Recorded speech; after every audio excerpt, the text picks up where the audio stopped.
जय श्रीराम मित्रांनो. तर आता वाजले सकाळचे 5:30. आपण चाललो इथून नाश्ता करायला. सकाळी 5:30 वाजता 7च्या हॉटेलवर बडनेरा आणि तिथं मारला कडकमध्ये गरम नाश्ता. तुम्ही म्हणायच्या मायाबीने पोट्ट हकतलं का भोसूरचं सकाळी 5:30 वाजता नाश्ता करायला. पण विषय तसा नाही आहे. विषय असा आहे का आम्हाला जायचं तिथून 350 किलोमीटर बाईकनं जायचं म्हटलं म्हणजे बाई अकडते ना माणूस. मॅडम नाश्ता करून घ्या. तुम्ही अजूनही म्हणत असाल का हे पोट्ट ज्यामुळे बिन अजूनही बाहेर झालं 350 किलोमीटर बाईकनं चाललं तर कसं असते. आमच्या याच्यात होते दोन हिरे असे नगीने का काय जाते बाबू ट्रेननं चालणं बाईकनं काय मजा येते. चल मग म्हटलं बरं ठीक आहे कधी तुमच्या आहे मतानं.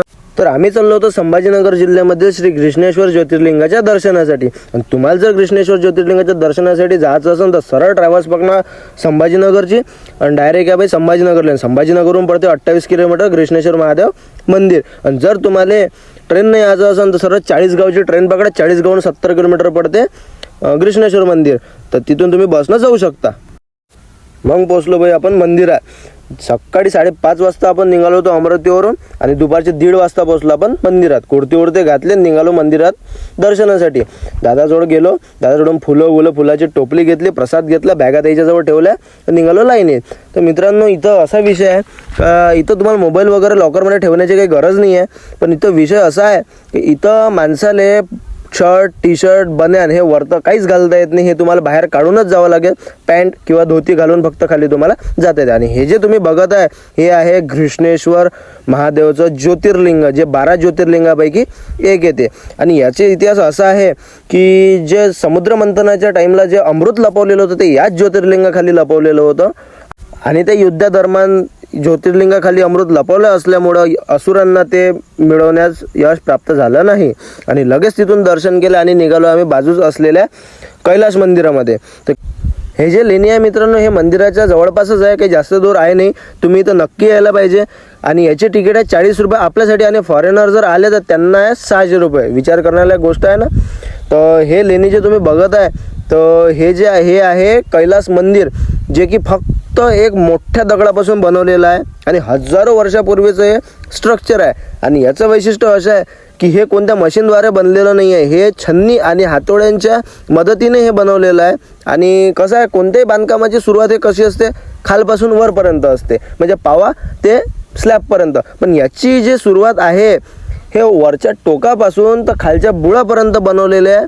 आणि हे एकच दगडात बनवलेले आहे, म्हणजे पहाडा एवढा एक दगड होता त्यानं बनवलेले आहे. आणि तुम्ही पाहू शकता म्हणजे इथचे जे काही स्ट्रक्चर आहे, जे काही म्हणजे इथची बनावट आहे हे वेगळीच आहे मित्रांनो. पाहण्यालायक आहे. तुम्ही इथं नक्की एकदा व्हिजिट करा. आणि हे लेणी तोडण्यासाठी हजारो वर्षापूर्वी मुघलांनी आणि औरंगजेबाने खूप कोशिश केली आहे, पण जेवढं त्यांच्याकडून झालं तेवढंच तुटलं आहे.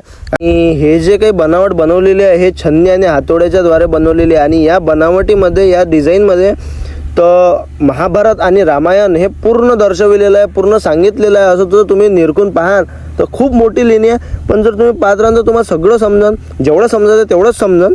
असं काही नाही आहे. शिवजी, पार्वती हे सगळं याच्यामध्ये सगळे देव वगैरे रामायण महाभारत सगळं याच्यामध्ये जे काही घडलेलं आहे ते दाखवलेलं आहे. तर तुम्ही पाहू शकता. आणि तुम्ही जर इकडे आले तर इथे नक्की व्हिजिट करा. आमचं बाई एवढं पाहणं झालं आणि लगेच आम्ही रिटर्नसाठी निघालो.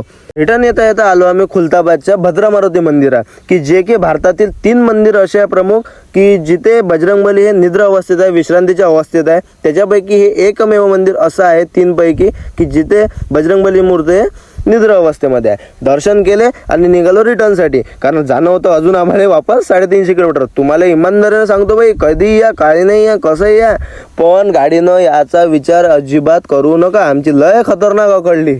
तर व्हिडिओ तुम्हाला कसा वाटला हे कमेंटमध्ये नक्की सांगा. व्हिडिओला लाईक करा, शेअर करा आणि चॅनलला सबस्क्राईब करा. जय श्रीराम.